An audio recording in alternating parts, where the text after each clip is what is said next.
Já na mega fraude detectada pelo Ministério Público na Associação Industrial do Minho, o Governo já encaixou a perda de 30 milhões de euros, suportados pelo erário público em sede de Orçamento do Estado.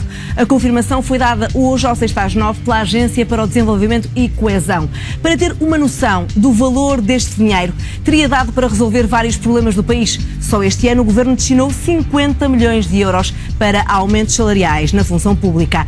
Na mega fraude em Minho, o TCIAP detectou 109 operações fraudulentas, acusou 126 arguidos, entre eles 2 professores da Universidade do Minho, a ex-vice-reitora, que se demitiu após a acusação, e o diretor do curso de Ciência e Tecnologia Alimentar. Estão ambos acusados de ter obtido uma vantagem patrimonial superior a 247 mil euros por um projeto que não fizeram nem nunca planearam fazer.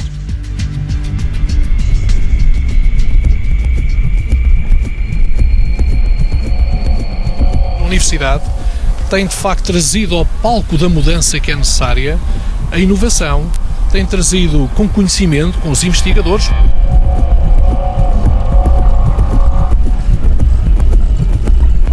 A Universidade do Minho e todas as instituições pode ter um papel de trazer mais conhecimento às empresas e mais sucesso às empresas. É a maior fraude na obtenção de fundos comunitários de que há memória em Portugal. A investigação do TCIAP, que durou mais de 6 anos, contou com centenas de buscas e escutas telefónicas da Polícia Judiciária. Olá, Nuno. Liguei-te ontem, mas já estavas off. Já recebi as faturas da Minho. Quando é que trocamos pagamentos? Vai dar para liquidar alguma fatura este mês? Pois, mas você sabe o que é. É que eu tenho de ter alguma coisa aberta do lado esquerdo para poder fechar do lado direito. Em alguns aspectos acho que a coisa podia estar a correr melhor.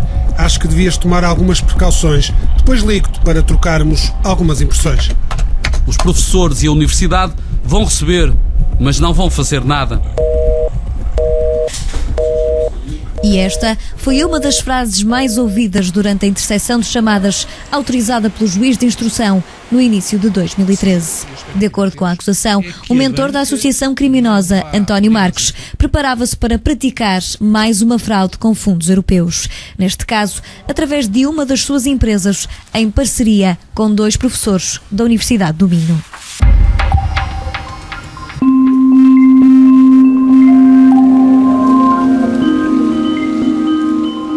Em junho desse mesmo ano, esta instituição de ensino superior em Braga assinou 2 contratos com a Acetwine, entidade que tinha como sócio-gerente António Marques. Margarida Casal, vice-reitora, e José Teixeira, diretor do curso de Ciência e Tecnologia Alimentar e Nutrição, comprometiam-se a prestar serviços de consultoria científica num projeto que iria, supostamente, investigar leveduras de vinhos a troco de mais de 100 mil euros de fundos europeus.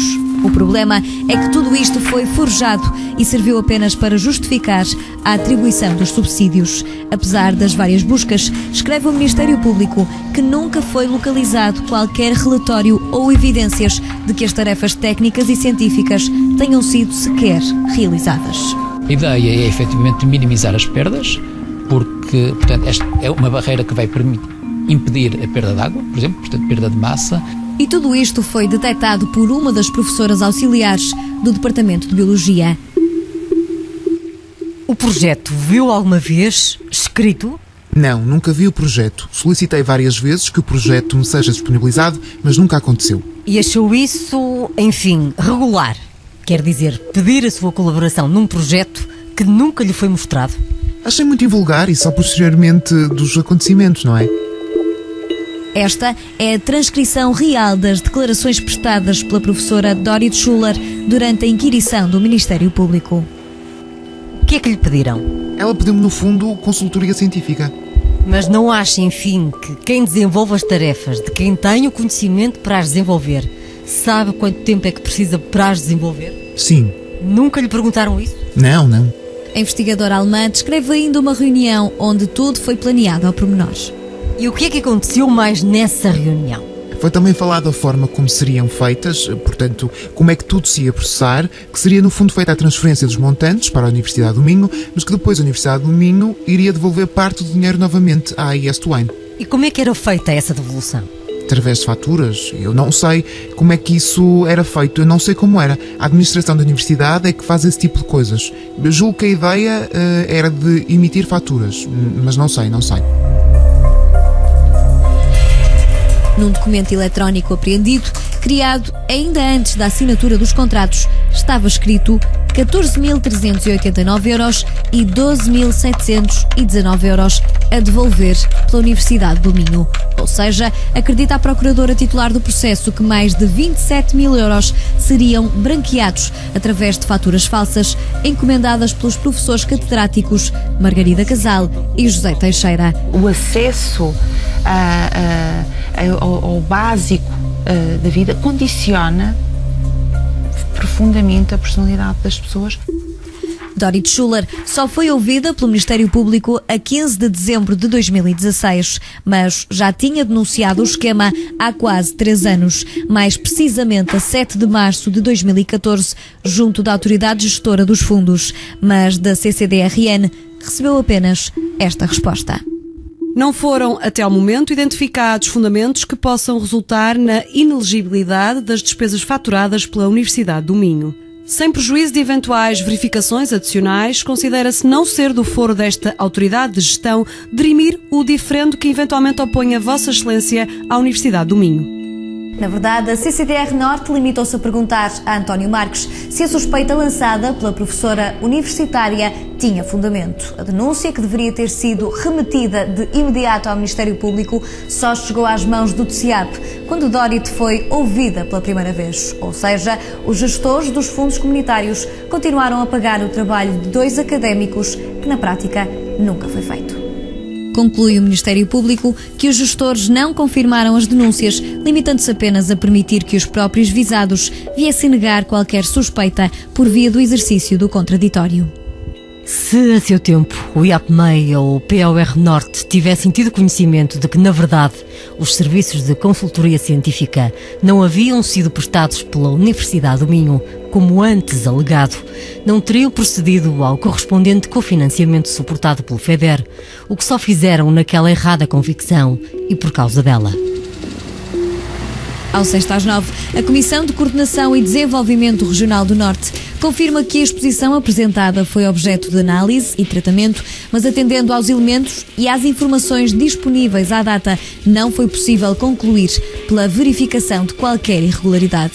No entanto, revela ainda que a denúncia levou à abertura de outro inquérito-crime que envolve vários projetos submetidos a cofinanciamento de fundos estruturais pela Universidade do Minho, em que são imputados custos relativos a eventuais serviços não prestados.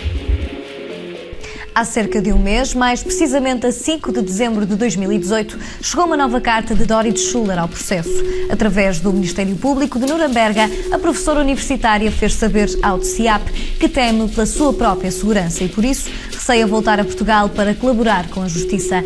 A Polícia Judiciária foi verificar este argumento e já transmitiu ao TCIAP que não foram recolhidos indicadores da existência de ameaça latente ou declarada sobre qualquer dos intervenientes, dando a possibilidade de a investigadora alemã ser ouvida por videoconferência. Margarida Casal e José Teixeira estão acusados de um crime de fraude na obtenção de subsídio que permitiu angariar para o universo da AI Minho mais de 240 mil euros. E este inquérito já provocou demissões. Margarida Casal nem um ano aguentou na reitoria. Assumiu o cargo de vice-reitora a 28 de novembro de 2017, ou seja, já depois de ter sido constituída arguida. E chegou lá depois de o seu cunhado, o reitor António Cunha, ter terminado o mandato debaixo de uma onda de acusações e mesmo de uma investigação das autoridades. Em causa, a aquisição sem concurso de bens e serviços a empresas detidas por professores ou ex-docentes da instituição. Questionada pelo 6 às 9, a Universidade do Minho optou pelo silêncio. A ex-vice-reitora é casada com Joaquim Cunha, irmão do ex-reitor da Universidade do Minho e gestor da empresa Caso. A empresa é esta alvo de uma denúncia ao DIAP no ano passado por suspeitas de ter sido favorecida desde 2003 pela Ordem dos Solicitadores. Uma investigação levada a cabo também pelo 6 às 9. Não me quer responder à pergunta, é isso? Não lhe quero responder. Não faz sentido que me faça essa pergunta. Porquê? Não estou a perceber, peço-me desculpa. Vamos acabar a conversa aqui. Vamos acabar a conversa ainda aqui. Não acabei a entrevista. Mas eu acabei aqui. Não fala mais comigo. Muito obrigado, sim.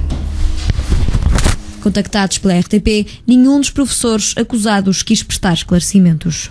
O medo, como empresário e também como dirigente associativo, é que muitas vezes tenhamos memória curta e que nos esqueçamos de que o país faliu há 4 anos atrás. André Vieira de Castro foi um dos arguidos que, de acordo com a acusação, contribuiu para o esquema de transformação do lucro ilícito em lícito. A ideia era recorrer ao circuito de faturação de outras entidades para que o dinheiro fosse mais difícil de rastrear e assim pudesse entrar na teia de empresas controladas pela Associação Industrial. O Ministério Público chama a isto branqueamento de capitais. Não é um programa exclusivamente de dar competências de gestão ou de melhorar, fazer o tuning do processo, como muitas vezes nós, Bicominhos, estamos envolvidos. Está também acusado de ter manipulado rácios de solvabilidade da Aiminho para que esta não perdesse financiamento e de ter enganado as autoridades de gestão para que as empresas que controlava continuassem a receber. A racionalização da fraude acontece quando nós tentamos neutralizar a nossa culpa. Porque estávamos pressionados e tínhamos oportunidade, atuamos fraudulentamente. Mas como admitir isto seria um reconhecimento muito duro para a nossa consciência, encontramos formas de neutralizar ou amenizar o ocorrido, alegando para nós próprios que os outros também o fazem. Este é um fragmento de uma crónica escrita por André Vieira de Castro na Visão. Aqui apresenta-se como licenciado em Gestão, pós-graduado em Gestão de Fraude e associado do Observatório de Economia e Gestão de Fraude. Era vogal do Conselho Fiscal, na altura em que me abordou a comunicar que era arguido num processo que eu não sei qual é que era, não sabia qual é que era. Até ao momento. Até agora fui apanhado assim de surpresa. Rapidamente telefonei para os membros da direção e toda a gente concordou que o melhor era de facto o André que saísse, portanto, obviamente como vogal do Conselho Fiscal e também como associado, algo que ele próprio se prontificou também a fazer na altura. Oscar João Afonso, presidente do Observatório, diz desconhecer pormenores do inquérito, mas admite que não escondeu a surpresa quando recebeu o pedido de demissão de André Vieira de Castro. Como é que, como presidente do Observatório, olha para o facto de ter tido durante 5, 6 anos um membro que, precisamente durante esse período, esteve envolvido num esquema como este, que agora vem a público? Bem, eu não sei em que é que o André esteve envolvido, portanto eu não posso falar sobre isso. A única coisa que eu lhe posso dizer é que no Observatório o André foi sempre um associado muito correto. André Vieira de Castro não quis prestar declarações. O gestor está acusado de 4 crimes de fraude na obtenção de subsídio, 3 de branqueamento, 3 de uso de documento falso, 5 de fraude fiscal qualificada e um crime de falsificação do documento.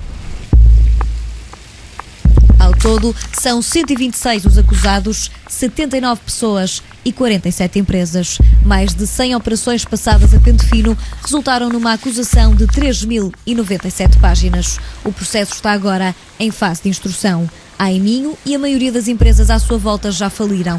No mês passado foram postos à venda os edifícios 7, em Braga, e em Viana do Castelo por 4 milhões de euros, longe de atingir o valor em dívida, que ascende a 12 milhões de euros.